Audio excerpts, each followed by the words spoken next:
This is TWiT. New iPad. So I come into work. I work a whole day. I do some interviews, make some phone calls. I don't know what's going on. I come in here, Megan says, can I get the new iPad? I said, what the hell are you talking about, new iPad? So it's interesting because Mark Gurman tweeted this last week. I even bookmarked it for discussion tomorrow on MacBreak Weekly or today on iOS Today. He said, in order to clear the decks for the next big event, the March 25th event, which is a week from today, right? In order to clear the decks so people wouldn't be thinking, I wonder if there's hardware, he said, he tweeted, I bet you they announced the new iPads this week. And in fact, he was right. Mark knows something. I was surprised. So this morning, it was very early. Like I think it was around 6:30 or 7. Tim Apple tweeted it out. Yeah, he tweeted out the picture of the iPad mini. It's kind of cute because he's like, well, it's a picture of him drawing on the iPad mini. Isn't that cute? Wait a minute. I'm looking at it. Holy cow. Wait a minute. Is Tim watching iOS? Tim, hi! Everything he knows, he learned from us trying to figure out everything we don't know. No, he didn't tweet that. No, he tweeted out the hello on the iPad Hello. mini. And I was super excited because this is something, like I've had a lot of people email me like, do you think there's going to be an iPad mini? And God, we've been hoping because the mini is a great form factor. Right, but I just didn't think they would do it again. I just thought it would be too many devices. Too many, like either, you want an iPad and an iPhone and you don't need anything in between. Like that's just, too much. But they did, and I think that's great because people love this device. It fits in your hand.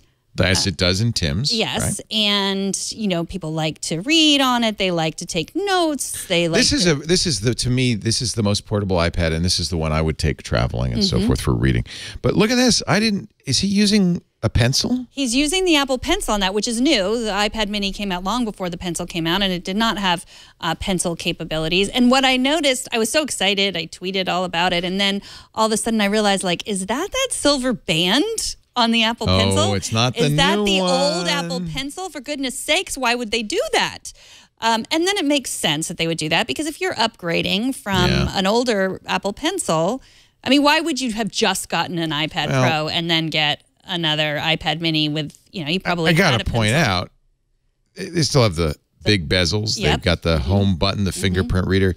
They didn't do much to redesign this, and so it's kind of it's an iPad. It's the old iPad Pro in a mini form factor, I guess. Right, but it has innards that are new. A12 is in there, A12X. So that's good. That means it'll be super fast and it'll play all the games you want. I'm sorry, not the A12X, the A12. The Bionic. The Bionic.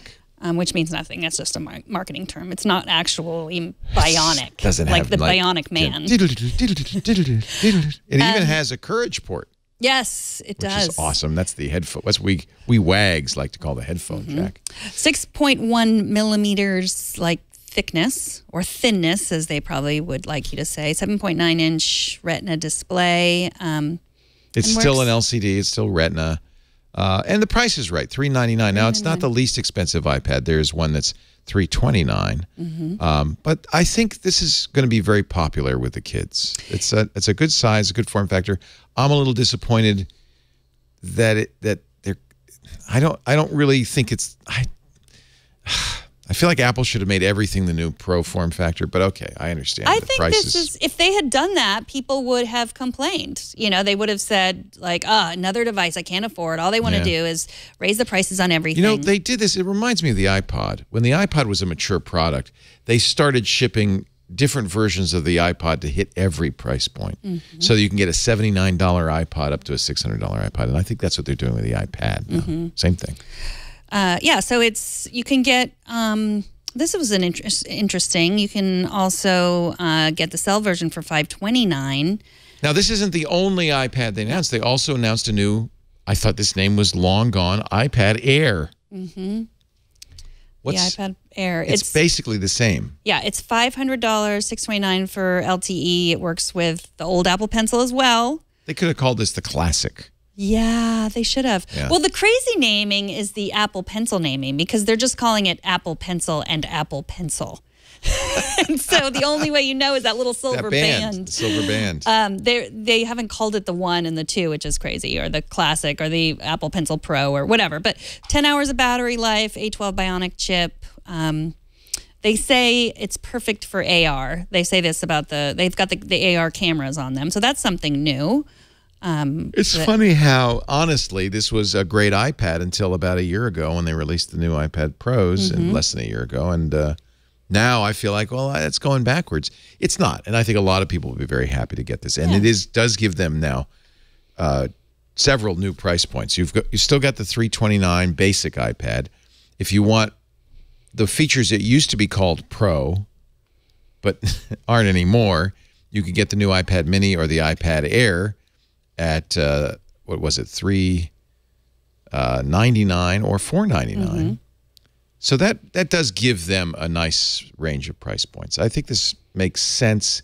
It's a little inelegant to have two pencil types, but we're in a transitional period, I think. Yeah, I guess we are. I mean, I get it. And I think we would have all complained, like people would have really complained if you had to buy a new pencil. Like they did, we complained when we had to buy a new pencil for the Pro, but you know, we were also buying when I say we, I mean you, were also buying a super expensive iPad, you know, so you didn't really mind so much. But yeah, so we take a look at this, find the right Apple Pencil for your iPad. This is just crazy. Apple Pencil or Apple Pencil. Like find which one. They could have at least called it 2. Yeah, right? or anything. And it's just these are compatible with the Pros, and then these are compatible with the old Pros and the Mini and I guess the iPad 6th generation. So yeah. Does the old Apple Pencil work with the least expensive iPad? I guess not. The base model. That's the one they just call the $329. Well, it says iPad 6th generation. Oh, all right. So I guess it works across the board. Yeah. So there's a distinction. There's the Pro Pencil and the Pencil. Right. And I think it would be a stretch for them to call it a Pro Pencil because it doesn't do anything else that besides charge up here. So, yeah. I mean, which is great because otherwise you were charging it out the butt of your iPad, which was no fun for anyone. Oh, you don't have to charge it at the butt anymore? No. You know that. This pencil you don't. That's the only difference. The old one you still have to charge. The old one you still plug it in. Which means it has a lightning port. It has and a not lightning a port. USB-C port. In general, I dislike it when they confuse the product lines like that. Yeah. And you have kind of part of the product lines back in the past, part of it's in the future. But I understand also they want to offer a variety of price ranges, and that's the best way to do that. Right. So. Yeah.